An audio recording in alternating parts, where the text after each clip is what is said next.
Paz do Senhor Jesus. Estamos alegres porque até aqui nos ajudou o Senhor. Aleluia. Eu convido aos que podem ficarem sobre os pés, abra sua Bíblia no segundo livro do Pentateuco, ou segundo livro da Torá, ou ainda o segundo livro da nossa Bíblia. Aleluia. Livro do Êxodo, capítulo 4.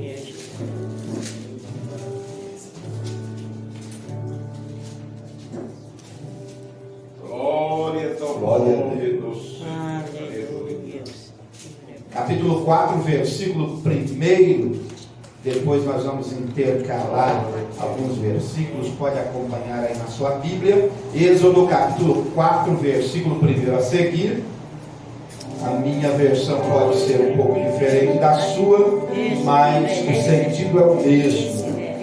Êxodo 4:1 diz assim: então Moisés replicou a Deus: mas Senhor, eis que os israelitas não acreditarão em minha pessoa, tampouco darão ouvidos às minhas palavras, porquanto certamente contestarão. Não é possível que o Senhor te tenha aparecido. Perguntou-lhe o Senhor: que é isso que tens na mão? Respondeu-lhe Moisés: um cajado. Ordenou-lhe o Senhor: lança-o na terra. Moisés prontamente atirou o cajado ao solo. Ele se transformou em uma grande víbora, e Moisés esquivou-se dela assustado. Então ordenou o Senhor a Moisés: estende a tua mão e pega-a pela cauda. Ele estendeu a mão, pegou-a pela cauda, e ela se converteu em cajado em sua mão. E disse o Senhor: fazer isso para provar aos israelitas que o Senhor, o Deus de teus antepassados, o Deus de Abraão, o Deus de Isaque e o Deus de Jacó, de fato te apareceu. E disse mais o Senhor: põe a tua mão no peito. Ele colocou a mão sobre o peito, e assim que atirou, eis que a mão estava coberta com uma doença semelhante à lepra, esbranquiçada como a neve. Torna, pois, a colocar a mão sobre o peito. E Moisés levou sua mão enferma ao peito, e assim que a retirou, eis que estava saudável como o restante do seu corpo. Pulando para o versículo 10, no entanto argumentou Moisés ao Senhor: perdão, ó meu Senhor, todavia eu não tenho facilidade para expressar-me, nem no passado nem agora que falasse a teu servo. Não consigo falar bem, pesada é minha língua. Respondeu o Senhor: quem dotou o homem de boca e língua?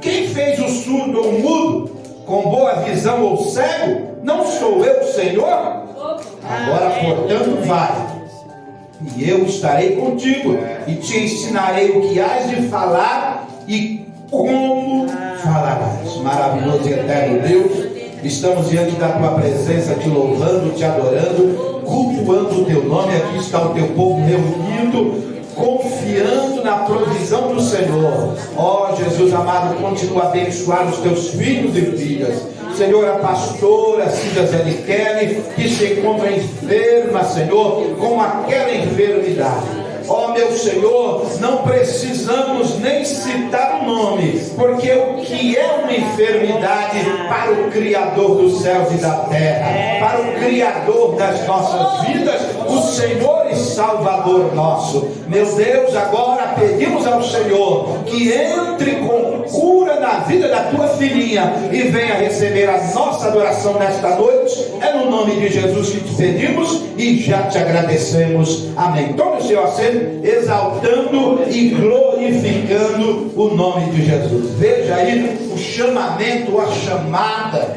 de Moisés. Se nós folhearmos a Bíblia, nós veremos que, se não todos, a maioria dos personagens que Deus chamou para fazer uma obra específica sempre tinha uma desculpa: eu não posso, eu não tenho preparo, eu não sou capaz. não é? E conosco também parece que se repete essas histórias, não é? Conosco também, por quê? Porque os nossos patriarcas, os profetas, todos eram seres humanos como nós, falhos. Lembram-se de Elias, homem de Deus. Elias era um homem corajoso que chamou 400 profetas de Baal, mais 450 de Azera ou de Azerá, para se reunirem no monte e ali fazerem um concerto, os profetas clamarem ao Deus Baal, e ele com uma pequena parte do povo de Israel clamar a Deus para mostrar quem é o Deus que iria responder, se Deus, o Deus de Israel, ou se Baal, o Deus da rainha e de uma maioria do povo que habitava Israel, que já conhecia Deus, não é? E Elias então foi corajoso ao ponto de ganhar a batalha, ganhar a luta. Quem respondeu foi o próprio Deus de Israel. E então Elias matou todos os profetas mentirosos de Baal, mas teve que pagar o preço. Correu para não morrer, porque era ser humano. Nós também, Deus nos chamou para lutarmos contra o inimigo invisível, o inimigo que não enxergamos. E às vezes nós pensamos que o inimigo é o vizinho, que o inimigo é o patrão, que o inimigo é o chefe, que o inimigo é o irmão, é a irmã, é o parente. E na verdade o inimigo que nós devemos lutar, que nós temos que lutar contra ele, o apóstolo Paulo disse, não é carne, não é sangue, mas é espiritual. O inimigo é invisível, nós não conseguimos enxergá-lo com esses olhos carnais. Nós temos que lutar com ele com os olhos da fé, com as armas que o Senhor Deus nos deu para lutar. Aleluia. Então, na verdade, Moisés não era um qualquer. Moisés, nós já sabemos que ele estudou nas melhores faculdades do Egito, porque ele era o próximo faraó. Então, sua mãe preparou para tal cargo, mas ele precisou correr, porque fez algo que alguém pode pensar não deveria, mas ele fez e precisou correr. E agora Deus está lhe chamando para liderar o seu povo, tirar o povo do Egito para ir peregrinar no deserto e louvar o Deus de Israel. E agora Moisés, todo preparado, com toda a inspiração possível, humanamente falando, mas agora ele diz: eu não sei nem falar, eu tenho a língua pesada, tenho dificuldade de pronunciar as palavras, e agora não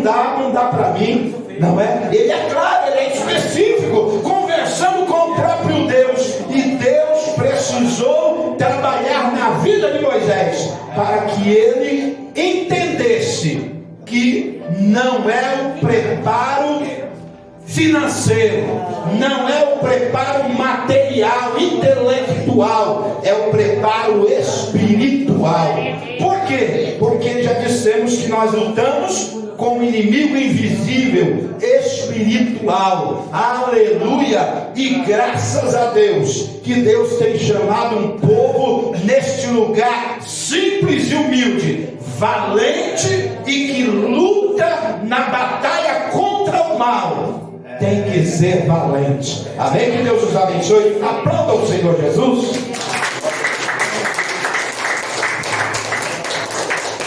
Glória a Deus.